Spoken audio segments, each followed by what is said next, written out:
En muchas ocasiones, cuando hacemos cálculos matemáticos en la calculadora, los resultados aparecen con un número muy grande de decimales. En ese caso, no es necesario utilizar todos los decimales, sino solo los que hagan falta en el problema. 2 decimales o 3 decimales, dependiendo de la exactitud de los datos que necesitemos encontrar. El primer decimal se llama décimas, el segundo decimal centésimas, el tercer decimal milésimas y así sucesivamente. Cuando se toman solo algunos de los decimales de un número que tiene muchos decimales, se deben seguir ciertas reglas que se llaman reglas de redondeo, que se explicarán en este video. Por ejemplo, si se nos pide redondear este número 7,236 milésimas a las décimas, es decir, a un solo decimal, entonces se debe anotar 7.2. Se anota 7.2, pues nos están pidiendo redondear a las décimas, es decir, a un solo número decimal. Recordemos que el primer número decimal se llama décimas, el segundo centésimas y el tercero milésimas. Veamos el redondeo de este segundo número. 5,273 milésimas se redondea a 5.3. Obsérvese que en este caso se aumentó 1 a la décima 2. En lugar de anotar 5,2 o 5 enteros, 2 décimas, se anotó 3 décimas. Mientras que en el anterior ejercicio se mantuvo las 2 décimas. ¿Por qué esa diferencia? El número que sigue a 2 es 3. Como 3 es menor a 5, entonces no es necesario añadir nada a 2. Se mantiene como 7 enteros, 2 décimas.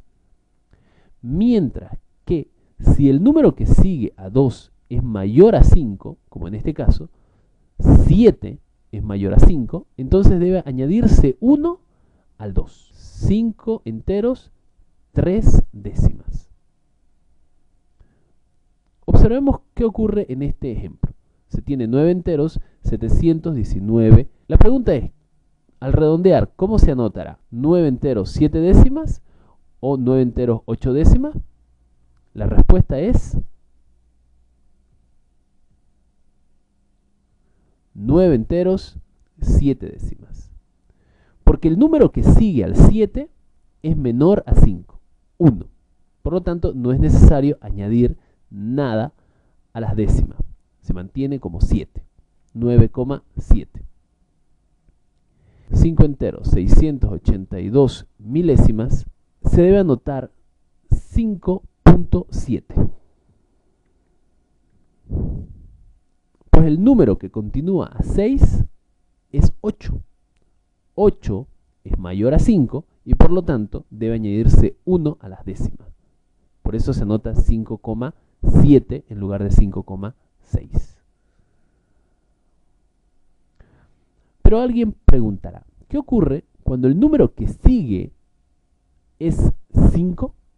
Ya sabemos qué ocurre cuando es menor a 5. No se debe aumentar ningún número a las décimas. Mientras que si es mayor a 1, se debe aumentar un número a las décimas. Pero ¿qué pasa si es 5? En este ejemplo, 4 enteros, 256 milésimas, se repite 4 enteros, 2 décimas.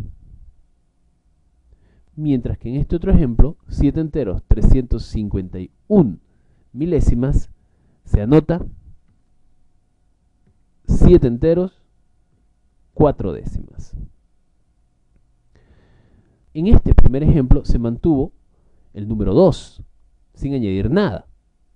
Mientras que en este otro ejemplo se añadió 1 al 3. Y así se obtuvo 7.4. 7 enteros, 4 décimas. Se añade un número más si este último número, es decir, si las décimas es impar. 3 es impar y por eso se añadió 1.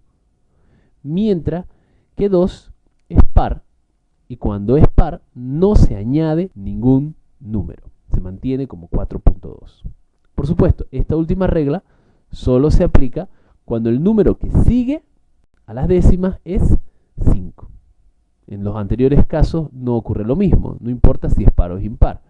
Si el número que sigue es menor a 5, no se aumenta nada, mientras que si el número que sigue es mayor a 5, se aumenta 1 a las décimas.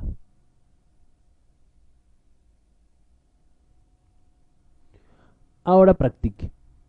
Redondee los siguientes números a las décimas, así como se muestra en el ejemplo.